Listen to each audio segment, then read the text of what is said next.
Il-fatt li m'għandniex biżżejjed ilbies protettiv hija sitwazzjoni inkwetanti. Kliem il-podjatra Martina Camilleri illi lil mill-professjoni tagħha taħdem fi swabbing center fejn isiru it-tests tal-COVID-19. Ilha tagħmel dan mill-bidunet tal-pandemija flimkien ma' tim kbir ta' nies li huma tassew iddedikati, iżda kultant qed iħabbtu wiċċhom ma' sitwazzjonijiet ferm diffiċli. Il-fatt li m'għandniex biżżejjed gowns hija daqsxejn inkwetanti. Apparti li Martina wriet it-tħassib tagħha l-fatt li għandhom nuqqas tal-biss protettiv, tisqar ukoll li jinsabu understaffed.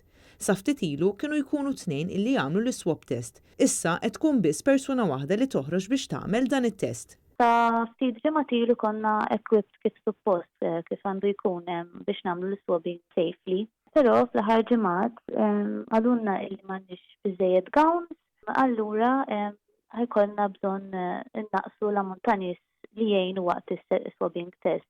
Hija tgħidilna kif sa madwar xahar ilu l-ammont ta' nies li jmorru għat-test kien qed ikun wieħed żgħir, iżda issa s-sitwazzjoni inbidlet kompletament. Martina Camilleri spjegatilna wkoll illi meta s-sitwazzjoni kienet taħt kontroll u l-każi kienu ferm inqas milli qed ikunu rapportati f'dawn il-ġranet kienu tnaqqsu il-ħaddiema.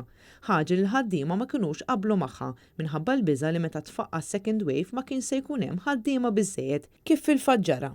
We are under a lot of pressure anka aħna biex naġlu irridu mhux biex naġlu irridu we make sure li infection control protocol are followed through every step that we make. Mhux ġast għas-sigurtà tagħna ma' s-sigurtà għall-pazjent biex kulħadd ikun safe waqt is-swab test. Martina tgħidilna li l-maġġoranza tan-nies li jmorru jagħmlu t-test ikunu ansjużi ħafna. Ikunu ansjużi ħafna, kultant is-swab test idum daqsxejn iktar sakemm nikkalmaw il-pazjent, manka biex nfehmuhom x'ħajjiġri.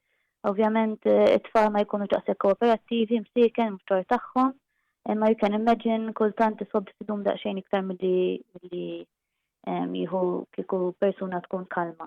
Ma jinqos l-appell min-naħa tagħha sabiex kulħadd jevita l-folol.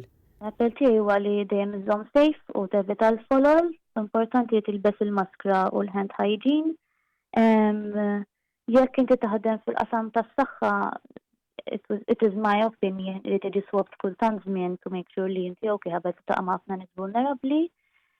Ovvjament min ikollu s-sintomi għandu jiġi għat-test. Marija Francalanza, Għannet News.